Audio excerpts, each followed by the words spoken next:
সময় অত্যন্ত গুরুত্বপূর্ণ। এখন সময়ের কাজ সময় না করলে আমরা ভীষণ বিপদে পড়ি। সমস্ত কিছু আমাদের একদম টাইম টু টাইম করতে হয়।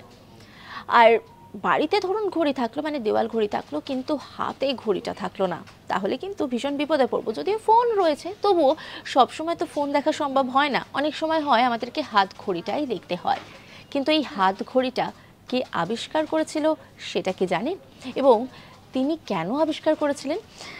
এই হাতঘড়ি 1810 সালে আব্রাহাম লুই ব্রেগেট, নেপালসের রানীর জন্য তিনি এই হাতঘড়ি আবিষ্কার করেছিলেন, যেটা অনেকটা হাতে ব্রেসলেটের মতো, মানে অনেকটা অলংকার সজ্জাও হয়ে যেত।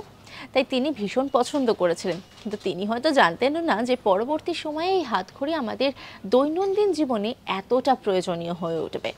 কারণ এখন আমাদের দৈনন্দিন জীবনে চলাফেরাতে হাতঘড়ি কিন্তু অত্যন্ত আবশ্যক একটা বিষয় হয়ে দাঁড়িয়েছে। ঘড়ি না পড়লে সঙ্গে সঙ্গে আমরা কিন্তু অনেকটা অন্ধ হয়ে যাই।